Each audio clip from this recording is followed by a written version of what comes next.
Uma vida com propósito, 35º dia. O poder de Deus na fraqueza. Somos fracos, mas pelo poder de Deus viveremos como Ele, para servir vocês. 2 Coríntios 13:4. Eu estou com vocês, e isso é tudo que você precisa.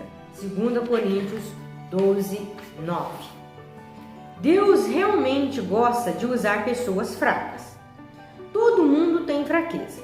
Na verdade, você tem uma coleção de defeitos e imperfeições físicas, emocionais, intelectuais e espirituais. Você também pode viver situações incontroláveis que o enfraquecem, como obstáculos financeiros e de relacionamentos. O mais importante é o que você faz com isso. Normalmente, negamos nossas fraquezas, as defendemos, damos desculpas e escondemos, e tornamos-a senti-la. Isso impede que Deus a use da forma que deseja. Deus tem uma perspectiva diferente de sua fraqueza. Ele diz: os meus caminhos são mais altos que os seus caminhos, e os meus pensamentos mais altos do que os seus pensamentos. Então, ele muitas vezes age de forma diametralmente oposta ao que esperamos. Imaginamos que Deus quer usar somente nossos pontos fortes, mas Ele também quer usar nossas fraquezas para a sua glória. A Bíblia diz: Deus escolheu para envergonhar os poderosos, que o mundo acha fraco. Suas fraquezas não são um acidente. Deus as permitiu em sua vida deliberadamente, a fim de demonstrar seu poder por meio de você. Deus nunca ficou impressionado com a força ou autossuficiência. Aliás, Ele é atraído por pessoas que são fracas e admitem isso. Jesus considera os que reconhecem as próprias necessidades, pobres em espírito. Essa foi a primeira atitude a ser abençoada por Ele. A Bíblia é cheia de exemplos sobre como Deus adora usar pessoas comuns e imperfeitas para realizar coisas extraordinárias, a despeito de suas fraquezas. Se Deus só utilizasse pessoas perfeitas, nada jamais seria realizado, porque nenhum de nós é implacável. Deus utiliza pessoas imperfeitas. Esse é um fator animador para todos nós. A fraqueza ou espinho, como Paulo a chamou, não é um pecado ou um vício de caráter que você possa mudar, como, por exemplo, exagerar na comida ou ser impaciente. A fraqueza é qualquer limitação que você herdou ou não tem meios a alterá-la. Poderá ser uma limitação física, como uma deficiência, uma doença crônica, a vitalidade naturalmente baixa ou uma inaptidão. Poderá também ser uma limitação emocional, como a sequela de um trauma, uma lembrança dolorosa, um comportamento peculiar ou algum fator hereditário. Ou poderá ainda ser uma limitação intelectual ou de suas habilidades. Nem todos somos absolutamente brilhantes ou talentosos.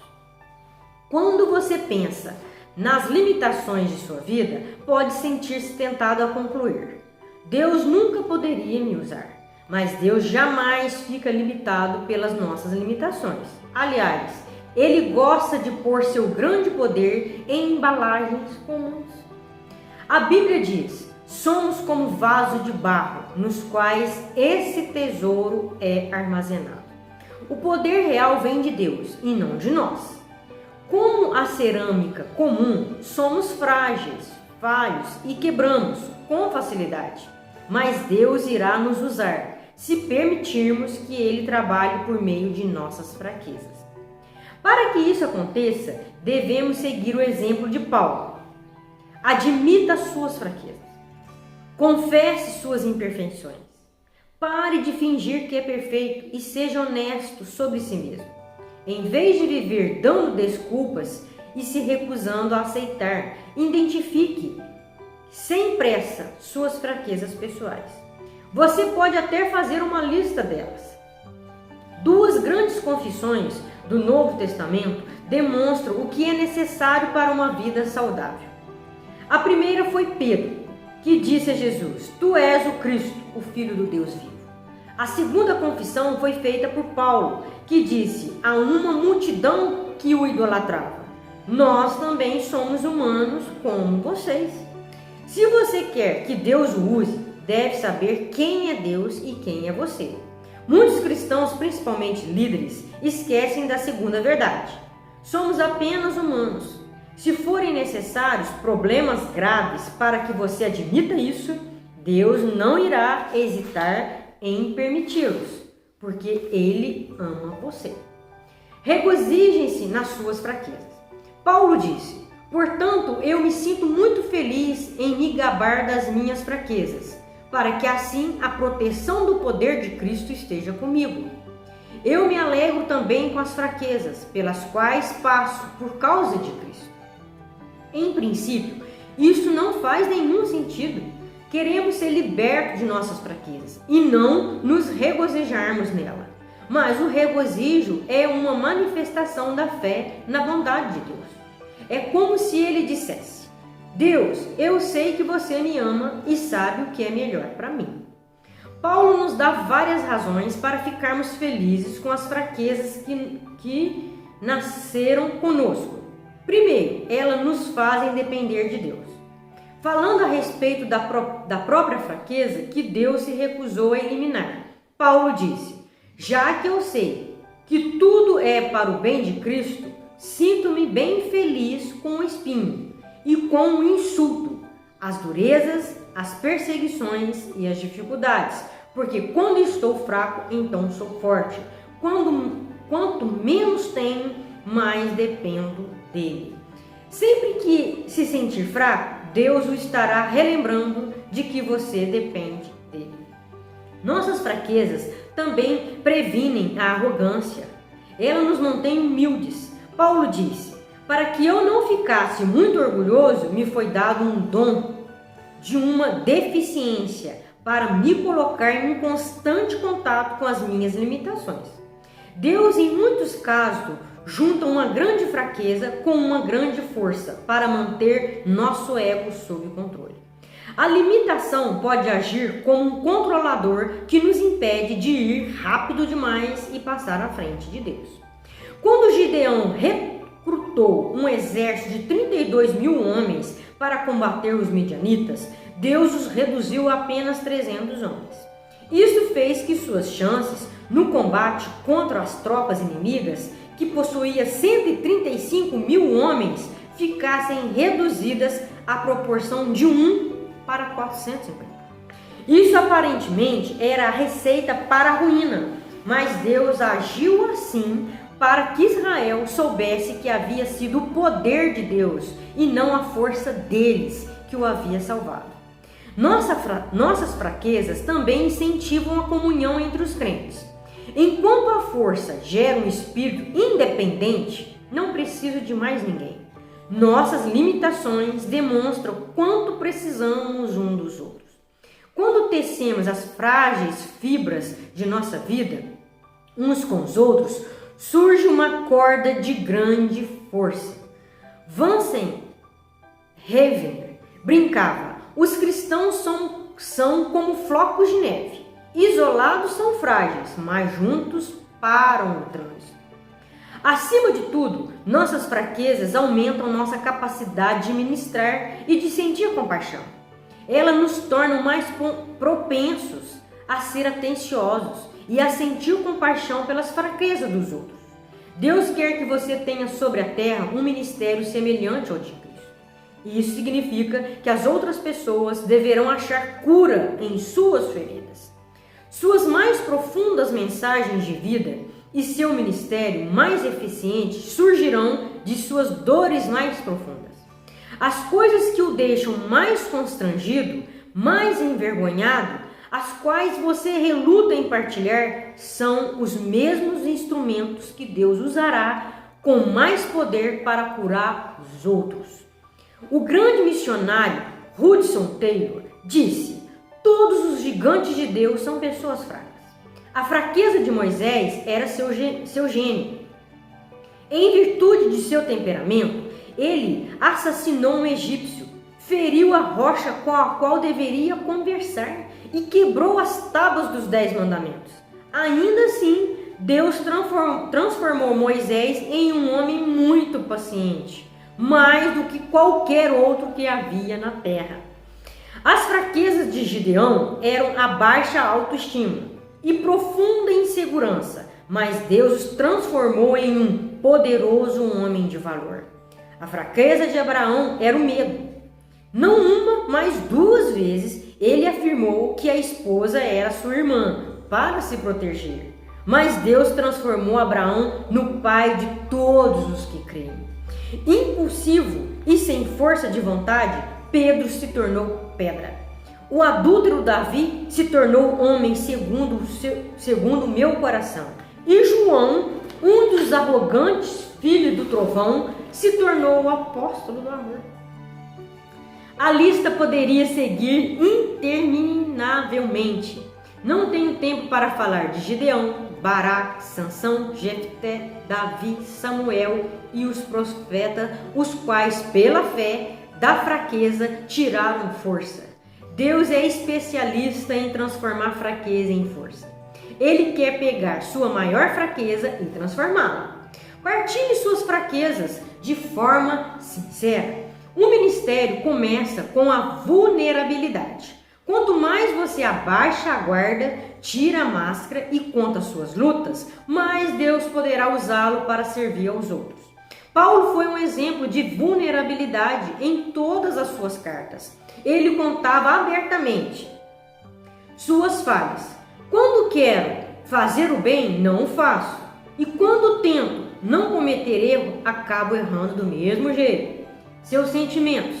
Meus queridos amigos de Corinto, eu contei-lhe tudo quanto sentia. Eu os amo de todo o coração. Suas frustrações. Fomos esmagados e totalmente oprimidos. Pensamos que jamais iríamos sobreviver àquela situação. Seus medos. Quando vim até vocês, eu estava fraco, amedrontado e trêmulo. É lógico que a vulnerabilidade é arriscada. Pode ser assustador baixar as defesas e abrir a sua vida aos outros. Quando você expõe seus fracassos, sentimentos e frustrações e temores, você arrisca ser rejeitado. Mas os benefícios valem o risco. A vulnerabilidade liberta emocionalmente. Quando nós abrimos, aliviamos a tensão e dissipamos nossos medos, o que é o primeiro passo rumo à libertação. Nós já vimos que Deus dá graça ao humilde, mas muitos não compreendem a humildade. Ter humildade não é se rebaixar ou negar a própria força, mas ser sincero sobre suas fraquezas. Quanto mais fraco você for, mais terá da graça de Deus e também receberá a graça dos outros. A vulnerabilidade é uma qualidade cativante. Somos naturalmente atraídos por pessoas humildes. A pretensão traz aversão, mas a autenticidade atrai e a vulnerabilidade é o caminho para a intimidade. É por isso que Deus quer usar suas fraquezas e não apenas seus pontos fortes. Se as pessoas só puderem ver seus pontos fortes, irão desanimar e pensar: bem, melhor para ele, mas nunca poderei fazer isso. Entretanto, quando veem Deus usá-lo, apesar de suas fraquezas, animam-se e pensam: talvez Deus também possa usar-me. Nossos pontos fortes criam competição, mas nossas fraquezas criam a vida em comunidade. Em algum ponto da vida, você terá de decidir se quer impressionar ou influenciar as pessoas. Você pode impressionar as pessoas de longe, mas tem de chegar perto para influenciá-las. E quando você fizer isso, elas poderão ver suas imperfeições. Não há nenhum problema. A qualidade essencial de um líder não é a perfeição, mas a credibilidade. As pessoas devem ser capazes de confiar em você, caso contrário, não o seguirão. Como você constrói credibilidade? Não fingindo ser perfeito, mas sendo sincero. Glorie-se na sua fraqueza. Paulo disse: de uma experiência assim vale a pena gloriar-se, porém não vou fazê-lo. Vou apenas gloriar-me de quão fraco sou e quão grandioso é Deus para usar uma fraqueza dessa para a sua glória. Em vez de posar como ícone de invencibilidade e autoconfiança, veja a si mesmo como um troféu da graça de Deus. Quando Satanás apontar as fraquezas que você tem, concorde com ele e encha o coração de louvores a Jesus, que compreende todas as nossas fraquezas, e é o Espírito Santo que nos ajuda em nossas fraquezas. Algumas vezes, entretanto, Deus transforma de vez em quando, Deus transforma um ponto forte em fraqueza, a fim de nos usar ainda mais. Jacó foi um manipulador, passou a vida conspirando e então fugiu das consequências. Certa noite ele lutou com Deus e disse: eu não deixarei ir enquanto não me abençoar. Deus disse: tudo bem, mas então lhe deslocou a coxa do quadril. O que significa tudo isso? Deus tocou a força de Jacó. O músculo da coxa é o mais forte do corpo humano e a transformou em fraqueza. Daquele dia em diante, Jacó passou a mancar para que jamais voltasse a fugir. Isso o forçou a depender de Deus, quer desejasse, quer não. Se você quer que Deus o abençoe e o use de forma poderosa, deverá estar disposto a mancar pelo resto da vida, pois Deus usa pessoas fracas. Um tema para reflexão: Deus opera melhor quando admito minhas fraquezas. Um versículo para memorizar: minha graça é suficiente para você, pois o meu poder se aperfeiçoa na fraqueza. 2 Coríntios 12, 9. Uma pergunta para meditar: é possível que eu esteja limitando o poder de Deus na minha vida por esconder minhas fraquezas? Sobre o que preciso ser sincero para que possa ajudar as pessoas? Deus te abençoe.